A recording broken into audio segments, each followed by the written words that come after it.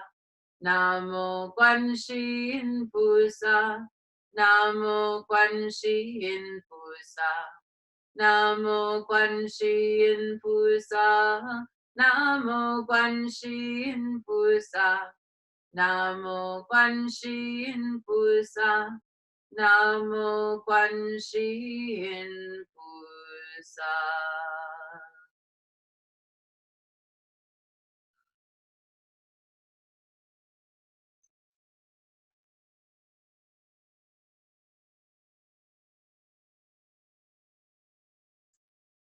If you are experiencing loss or change, have faith. Sometimes things happen that seem to be working against us. It only later shows up that these things have been more valuable in ways that we acquired greater faith, courage, and determination that were necessary for the fulfillment of our purpose. And I might also add, cultivating a different viewpoint. Know that your destiny is unfolding and you are moving through circumstances that are ultimately going to help you become your soul in fullness and splendor. Keep going. Everything happening in your life is helping you to fulfill your divine potential. Know that any shadow will give way to light. Oh, there's a nice, just one more sentence here. Just as life and death are natural, so too is growth. It is natural for the caterpillar to become the butterfly, and extraordinary to the point of being almost unbelievable. That's true. When a caterpillar goes into its cocoon, it breaks down into some kind of primordial soup and then completely reformulates as a new entity. It's not even like just one body that grows wings now. Everything changes. Everything changes cellularly. What might we need to change on a cellular level of our beliefs, our way of being, our worries and fears and insecurities that we cling to? What might need to change just so radically that it shifts our perspective entirely away from what is not toward what is? Remember, before I said we have to detach from the idea that our goals are about money and attach them to the idea that our goals are about results. But really, in the final phase, we have to detach completely from the idea that we know what's best. We can hold a certain goal, we can hold a certain dream, we can certainly give presence to it, effort to it, we can give wisdom to it, but then we have to let go, because the universe might end up giving us better than what we dreamed of for ourselves. So with that, let's call out to Kuan Yin once again. Om Mani Padme Hum, the mantra that creates worlds and enfolds them into the smallest possible motes of light. This mantra can give rise to phenomena and can bring phenomena to a conclusion. It's a complete practice, just this one mantra. So let's take the time as we're chanting this to really go within and to think about where we've been,